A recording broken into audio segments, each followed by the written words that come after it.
tempat dia duduk dulu, tempat dia duduk makan kacang sambil minum teh. Duduk kau di situ bisa menghilangkan rindu. Quran yang dia baca dulu lengkap dengan rehalnya.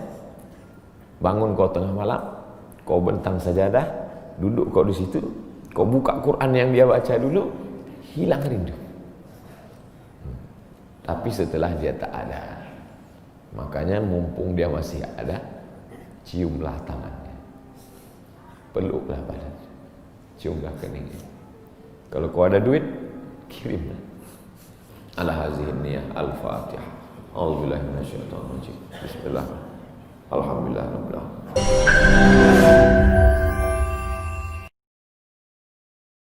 Jangan lupa subscribe, like and share.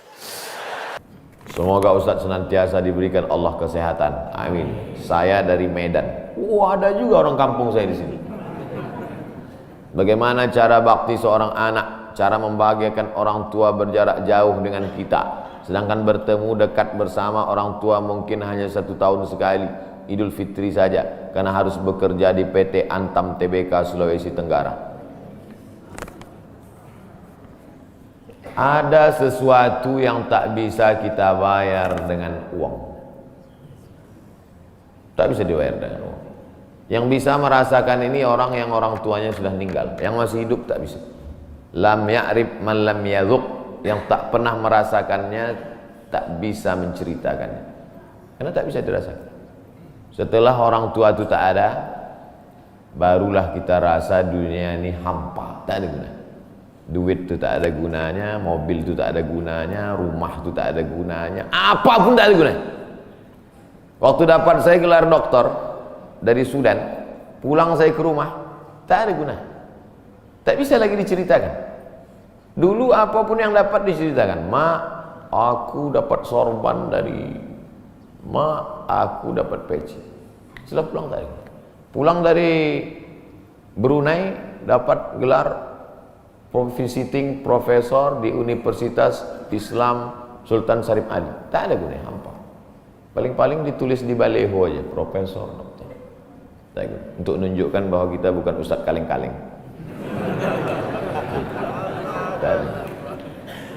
Nanti setelah dia tidak ada, barulah kau cari mana kain yang pernah dia pakai dulu, mana sajadah yang dulu dia pakai waktu sholat, di mana dia dulu sering duduk. Bekas tempat duduknya aja pun bisa menghilangkan rindu. Bekas tempat dia duduk dulu, tempat dia duduk makan kacang sambil minum teh. Duduk kau di situ bisa menghilangkan rindu. Quran yang dia baca dulu lengkap dengan rehalnya. Bangun kau tengah malam, kau bentang sajadah, duduk kau di situ, kau buka Quran yang dia baca dulu, hilang rindu. Tapi setelah dia tak ada, makanya mumpung dia masih ada, ciumlah tangannya, peluklah badannya, ciumlah keningnya. Kalau kau ada duit, kirimlah. Tak bisa, karena cari makan jauh Pak Ustaz. Mesti terbang dari Sumatera sampai kemari. Apa boleh buat? Memang begitu kondisi ekonomi kita sekarang. Allah tidak marah. Tapi kalau kau mampu, kirimlah. Siapa orang yang kira-kira bisa digaji, dibayar untuk memasakkan dia di rumah? Berkirimlah. Karena sampai masanya nanti duit yang banyak itu tidak ada gunanya. Sebanyak apapun kau simpan tak ada rasanya lagi, hampa tak ada gunanya. Maka mumpung dia masih ada, Idul Fitri paksa-paksakanlah pulang. Mahal tiket pesawat, tabunglah, teleponlah.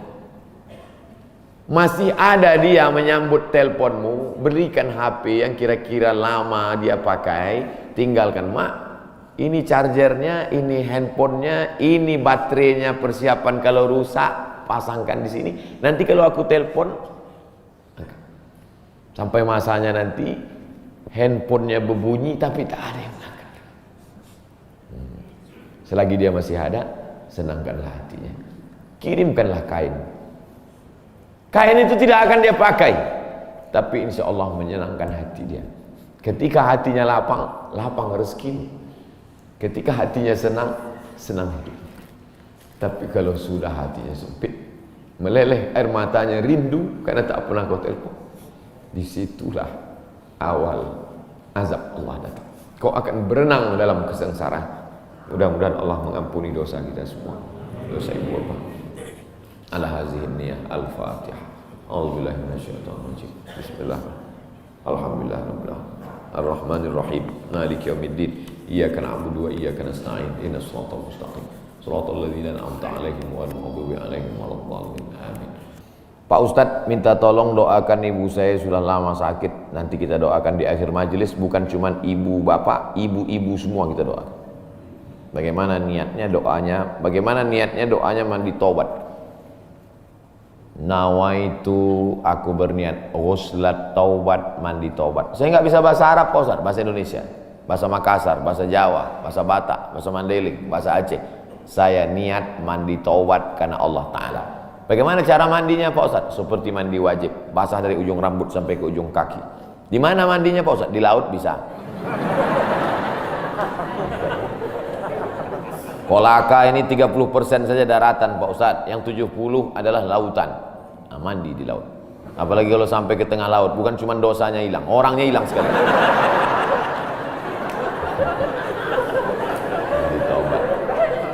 Setelah mandi taubat, solat sunat taubat, usolli sunnatat taubat raka'ataini lillahi ta'ala. Ayatnya bebas. Ayat apa yang paling panjang? Hafal kau amma yatasaalun? Tidak. Wadduha? Tidak. Kulhu? Hafal baca kulhu. Di sujud terakhir banyak berdoa. Berapa kali solat sunat taubat sehari? Sebanyak-banyaknya. Kami dulu dipesankan guru kami, pagi sholat sunat taubat, siang sholat sunat taubat, petang sholat sunat taubat, sebanyak-banyaknya sholat sunat taubat, sholat sunat taubat, sholat sunat taubat, sholat sunat taubat. Usolli sunnatat taubat raka'ataini lillahi ta'ala. Ma min muslimin yudhnibu dzamban, ada orang yang silap khilaf salah berbuat dosa, summa yatatahhar, bersuci, berwudu, mandi taubat, summa yusolli raka'ataini, sholat sunat 2 rakaat, summa yastaghfirullah, minta ampun kepada Allah, illa ghafarallahu lah, Allah mengampunkan dosa-dosanya. Apa hukumnya suami menyembunyikan uang dari istri?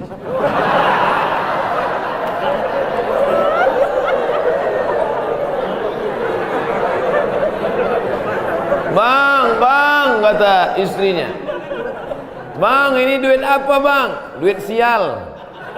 Oh duit sial, udah kusembunyikan kau dapat juga.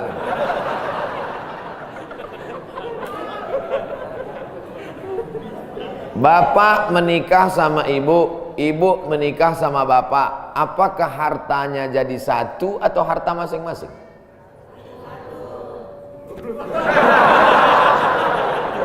Mereka mau hartanya jadi satu dan bapak ketakutan.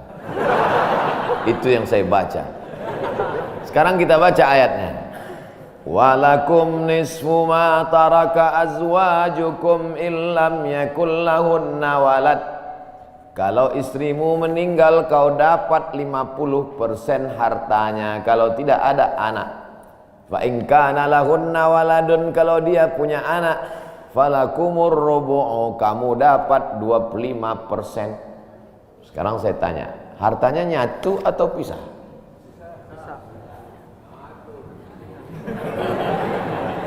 Memang kalau belum sarapan susah nangkap. Saya ulang sekali lagi. Walakum nisfu ma taraka azwajukum. Hai para suami, kamu dapat setengah harta istrimu kalau tidak ada anak. Fa in kana lahunna waladun, kalau ada anak kamu dapat 1/4. Artinya hartanya misal. Harta bapak beda, harta ibu beda. Ibu kerja, punya kebun, punya tanah, punya speedboat, itu harta dia. Bapak punya usaha, harta bapak. Meninggal ibu, 50% untuk bapak. Apa beda harta ibu dengan harta bapak? Di dalam harta bapak ada hak ibu, dalam harta ibu tidak ada hak bapak. Takbir. Saya ulang sekali lagi. Ibu menikah dengan bapak, bapak menikah dengan ibu, ibu bawa harta, bapak bawa harta. Bedanya apa? dalam harta bapak ada hak ibu, dalam harta ibu tidak ada hak bapak. Kenapa dalam harta bapak ada hak ibu? Karena bapak wajib memberi nafkah. Kewajiban bapak 5. Pertama, kasih makan. Kedua, kasih pakaian. Ketiga, kasih tempat tinggal. Keempat, kasih pendidikan. Kelima, kasih perhatian. Lebih dari yang ini, itu bukan milik mereka lagi. Jelas? Ini ada sekarang suami setelah menikah, pas dilihat surat apa semua, tak ada punya dia. Semua atas nama istrinya. Ini orang kalau meninggal, ini tidak kena azab kubur. Karena di dunia sudah terlalu azab dengan istrinya. Dari yang saya sampaikan ini jelas tentang pembagian batasan-batasan harta, jelas? Jelas. Jadi tidak serta-merta setelah menikah, jangan mau anak perempuan kita ditipu laki-laki. Istriku, mana surat mobilmu, mana surat tanahmu, tadi kita sudah akad nikah, semua hartamu, milikku, sorgamu di bawah tapak kakiku. Oh, tidak begitu. Makanya laki-laki harus ngerti, perempuan juga harus paham. Kalau tidak, sedang main bola aja ada aturannya, statuta. Kalau tidak, akan hancur. Tapi insya Allah jelas itu. Memberi hutang kepada orang, minjam tapi berkali-kali, nggak pernah bayar. Apakah kita termasuk orang yang menzolimi dengan tidak mendidik orang tersebut menjadi mandiri? Karena sepertinya tak pernah mandiri dan tidak berniat untuk melunasi. Ayat yang paling panjang dalam Al-Quran, surat Al-Baqarah 282, satu lembar. Bukan tentang puasa, bukan tentang sholat, bukan tentang baca Quran, bukan tentang zikir, tapi ayat yang paling panjang tentang bayar hutang. Sholatnya banyak, puasanya banyak, zikirnya banyak, baca Qurannya khatam, tapi kalau bayar utang tak dibayar, di akhirat kau akan cari dia. Oleh sebab itu ada orang mati syahid. Oh, mati syahid. Orang mati syahid nggak merasakan sakratul maut. Orang mati syahid nggak merasakan azab kubur. Orang mati syahid tidak merasakan hisab. Orang mati syahid langsung masuk surga. Ilat dain, kecuali hutang. Makanya kalau ada orang menagih hutang, itu dia bukan pelit, dia sedang menyelamatkan saudaranya dari makan haram. Makanya datang ke rumah dia. Habis pengajian nih langsung datang. Assalamualaikum, waalaikumsalam. Kau mau menagih ya? Aku bukan mau menagih, tapi menyelamatkanmu, anak cucumu, istrimu, tetanggamu dari makan haram.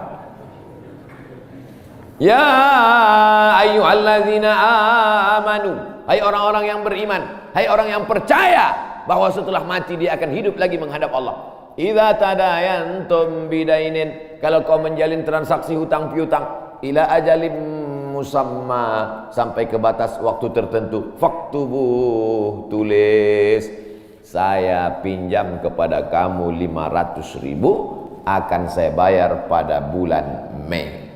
Tahunnya jelas. Banyak juga bulan Mei, maybe yes, maybe no. Bulan berapa? Bulan Mei tahun 2020. Oke. Sekarang bulan Maret, April, 1 Mei 2020 datang tagih. Kapan kau bayar? Mohon maaf aku nggak bisa, istriku baru meninggal, anakku pun sakit. Itu jangan kau cerita panjang lebar, tak tahan air mataku mau menetes.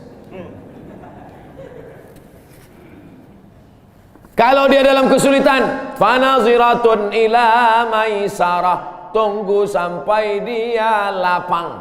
Maisarah artinya lapang. Tunggu sampai dia lapang.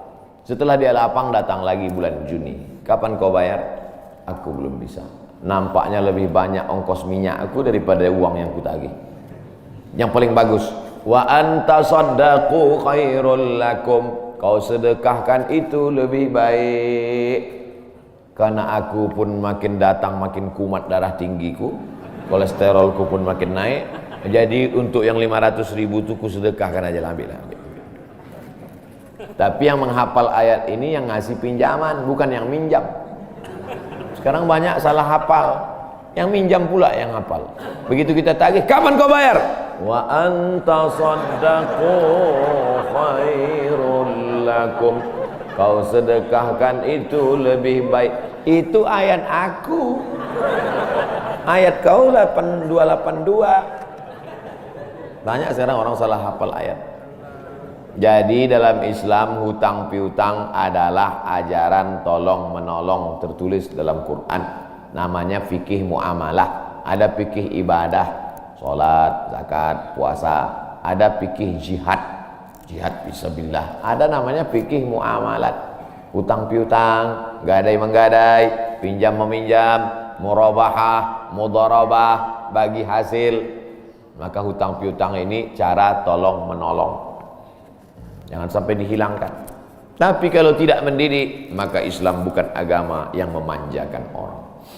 Ada anak yang kurang ajar kepada orang tuanya. Bagaimana caranya berbakti kepada orang tua yang telah wafat? Apakah anak ini masih dapat ampunan Allah Subhanahu wa taala? Datanglah seorang bapak mengadu kepada Umar bin Khattab. Assalamualaikum Khalifah Amirul Mukminin Umar bin Khattab. Waalaikumsalam. Ini anak saya kurang ajar, tolong dihajar dulu. Kata Umar bin Khattab orangnya bijaksana. Dia tidak mau main pukul, dia tanya dulu. Kenapa kau kurang ajar pada bapakmu? Hai Umar bin Khattab, kata anaknya. Ya. Apakah seorang anak itu punya hak terhadap bapaknya? Ya. Apa hak anak? Mencarikan ibunya yang solihah, memberikan nama yang baik, memberikan makanan yang halal. Itu hak anak. Kata anaknya, ibuku tidak baik, makanku tidak halal, namaku pun tak baik. Apa kata Nabi kepada bapaknya? Apa kata Umar kepada bapaknya? Laqad aqaqtahu qabla an ya'aqqa alaik. Sebelum anakmu durhaka kepadamu, kau sudah durhaka duluan kepada anakmu. Jadi kalau begitu, ada anak durhaka, ada bapak durhaka. Ini jangan sampai anak bapak tahu. Nanti dia pulang, anak durhaka kok. Dia senyum, kau bapak durhaka. Ibunya tak baik, namanya tak baik, makannya tak baik. Kasih dia nama yang baik, kasih dia makan yang halal. Kadang-kadang kenapa otaknya tak lurus? Karena makannya tak halal. Dikasih dia makan rishwah, makan sogok, makan haram. Kenapa kau kasih makan haram? Gimana lah Pak Ustadz, yang haramnya aja pun payah. Astagfirullah. Allah sediakan alam semesta begitu banyak yang halal. Kenapa kau kasih dia makan haram? Jangan pernah kasih anak makan haram. Pesan kakek saya, datuk saya, kalau bahasa kampungnya grandfather. Cucuku 40 orang, yang satu ini jangan sekolah umum. Maksudnya saya tak dikasih sekolah umum, maka saya tak pernah sekolah umum. Sekolah ibtidaiyah, sanawiyah, aliyah, al-azhar, Maroko, Sudan. Tak pernah sekolah umum. Cucuku yang ini jangan sekolah umum, jangan kasih makan haram, nanti otaknya gelap. Cucuku yang ini jangan kalian kasih makan haram, nanti otaknya gelap. Pesan itu disampaikan almarhumah mak saya ke saya. Kau pun nanti anak kau jangan kau kasih makan haram, nanti otaknya gelap. Kalau sudah otak gelap, tak bisa membedakan mana tiang, mana orang, sifatnya kepala kita.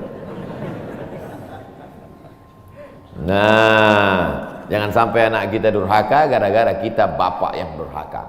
Kalau anak sudah durhaka, meninggal orang tuanya, setelah itu dia bertobat, bagaimana cara minta ampunnya? Maka dia bersedekah. Mana dalilnya? Seorang sahabat datang menjumpai Nabi.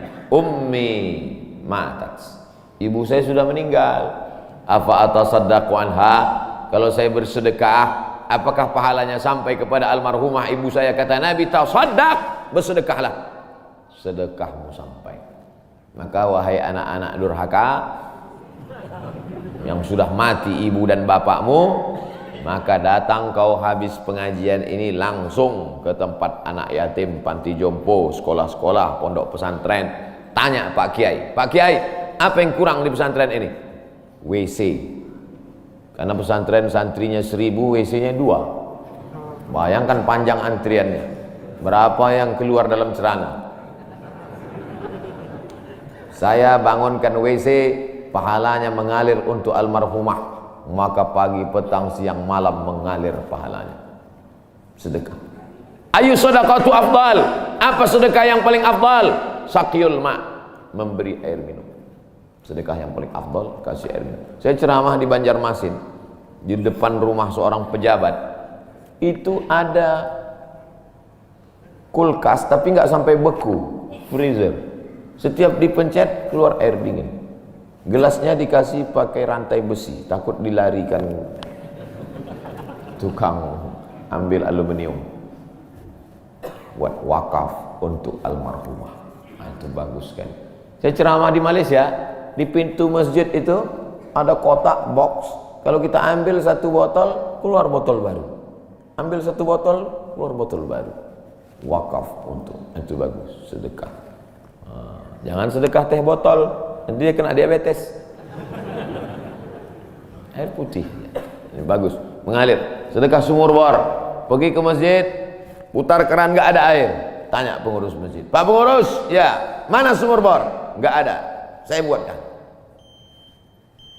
Langsung bunyi. Itu berarti cash itu. Begitu cara berbakti pada orang tua dengan sedekah. Tapi Pak Ustadz, saya jangankan sedekah, makan saya pun Senin Kamis Pak Ustadz doa, Allahumma fir lahu warhamhu wa'afihi wa'fu anhu. Bangun tengah malam, Rabbi firli wali walidayya warhamhuma kama rabbayani shaghira. Apa itu bid'ah? Bid'ah membuat sesuatu yang tidak dibuat oleh Nabi Muhammad SAW. Tidak ada dalilnya dari 3 aspek: qauli, fi'li, takriri. Perbuatan yang tidak ada dalilnya bid'ah.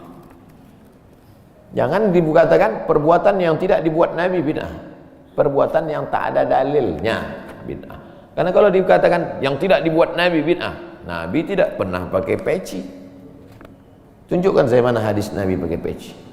Berarti peci ini bid'ah. Nabi mimbarnya tangganya dari depan. Ini masjid tangganya dari belakang. Berarti mimbar ini bid'ah. Mimbar Nabi tangganya dari depan, 3 lantai, 1, 2, 3. Jadi yang dimaksud dengan bid'ah perbuatan yang tidak ada dalilnya. Misalnya jam 12 siang ada bapak-bapak di panas terik tegak menghadap matahari. Pak, bapak ngapain? Aku mengagungkan Allah di bulan Rajab. Bid'ah itu. Karena tidak ada dalilnya sama sekali. Tapi selama ada dalilnya, tidak boleh kita katakan orang itu melakukan perbuatan bid'ah. Malam Jumat baca Yasin. Kumpul 10 orang baca Yasin. Yasin wal Qur'anil Hakim innaka laminal mursalin. Bid'ah. Loh. Coba lihat dalilnya. Yang dibacanya itu Quran apa Quran? Quran. Baca Quran apa pahala? Yasin itu Quran atau enggak Quran? Quran. Man qara'a Yasin fi lailatin, siapa yang baca Yasin suatu malam, asbaha maghfuran lah. Subuhnya sudah diampuni dosanya.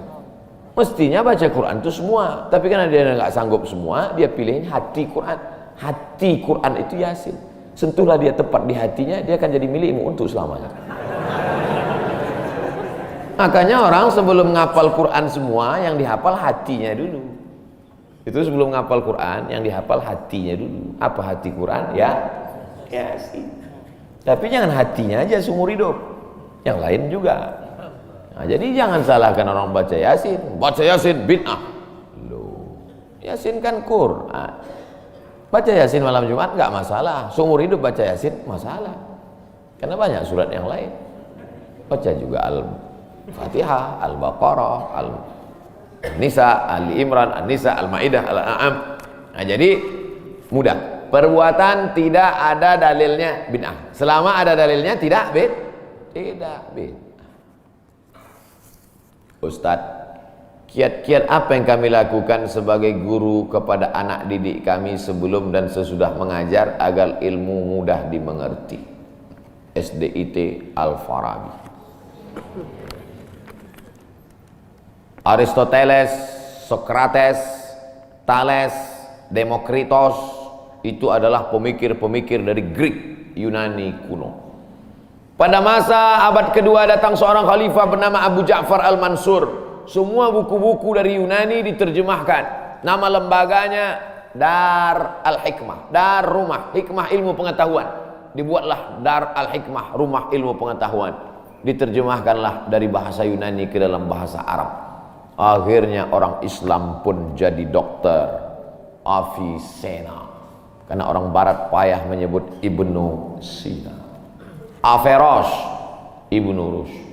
Tapi ada seorang yang bergelar the second teacher. First teacher Aristoteles, second teacher Al-Farabi. Ternyata Al-Farabi ini bukan dari Arab, tapi dari Pomalaa. SDIT Al-Farabi. Ini supaya wali murid tahu. Anak ibu di mana? SDIT Al-Farabi. Al-Farabi itu artinya apa? Ya SDIT. Al-Farabi itu di barat dia diberi gelar the second teacher. Guru pertama Aristoteles, guru kedua adalah Al-Farabi, saking cerdasnya. Artinya apa? Dia tidak hanya diakui dalam Islam, tapi juga di luar Islam. Kenapa dikasih nama Al-Farabi? Karena ingin anak-anak kita dalam kepalanya tidak hanya fisika, biologi, kimia, matematika, bahasa Inggris, tapi juga dalam kepalanya ada Quran, hadis, fikih, akidah akhlak, dan bahasa Arab. Sehingga nanti dia akan menjadi ekonom, tapi ekonom yang beriman. Dia akan menjadi filosof, filosof yang bertakwa. Inilah cita-cita alumni Al-Farabi insyaallah. Amin ya rabbal alamin. Nah, yang pertama kali menjadi guru itu adalah ikhlas. Karena kalau gurunya ikhlas, cakapnya masuk ke hati. Kalau dari mulut ke mulut juga masuknya. Tapi kalau dari hati ke hati juga masuknya. Kira-kira yang saya sampaikan tadi, saya mulai tadi jam 5.15, sekarang jam 6.05, dan 50 menit saya bicara. Masuk tak ke hati Bapak Ibu? Kalau tak masuk ke hati Bapak Ibu, berarti yang ceramah itu enggak dari hati. Dari mulut ke mulut juga masuk. Jangan sampai ke mulut pun tak masuk. Nauzubillah. Yang pertama kali tulus ikhlas. Karena perbuatan yang paling tinggi amalnya adalah menjadi guru. Makanya saya lebih memilih menjadi guru. Saya sampai sekarang menjadi guru. Cuman saya tidak punya kelas. Dulu sempat jadi dosen, habis itu keluar. Kelas saya sekarang masjid, lapangan sepak bola, sama stadion, sama gedung olahraga, sport center Antam. Saya mengajar tidak lagi terbatas oleh dinding kelas. Semua tempat menjadi tempat mengajar. Guru yang pertama harus ikhlas. Yang kedua, tingkah laku perbuatannya. Guru digugu dan ditiru. Guru itu dari mulai cara minumnya aja diikut orang. Guru minumnya tangan kiri. Yang minum tangan kiri itu setan. Berarti kalau ada guru minum pakai tangan kiri, berarti guru setan. Hati-hati jadi guru. Oleh sebab itu maka guru ini luar biasa. Guru ini luar biasa Bapak Ibu. Perbuatan yang tidak putus setelah mati guru. PNS setelah mati putus. Yang kan mati, pensiun aja putus. Apalagi mati. Tapi guru. Saya dulu punya dosen. Kata dia, saya ini lulus hakim. Tapi kemudian saya tinggalkan hakim, saya pilih jadi guru. Kenapa gitu Pak dosen?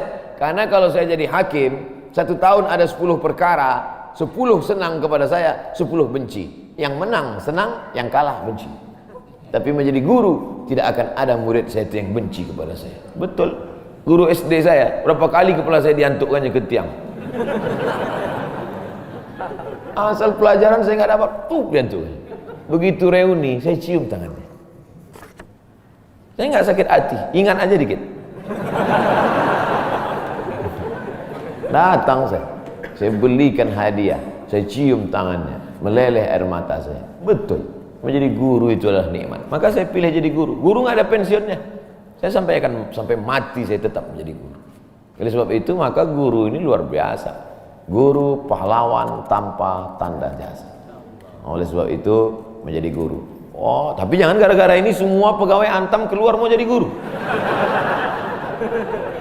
Memang ibu bukan guru, tapi ibu menjadi guru bagi anak-anak ibu. Bapak jadi guru bagi keluarga bapak. Itu kita sudah menjadi guru, insya Allah. Emak saya perempuan yang biasa, dia bukan guru, dia bukan PNS, dia bukan kepala sekolah, tapi dia menjadi guru bagi kami, anak-anak.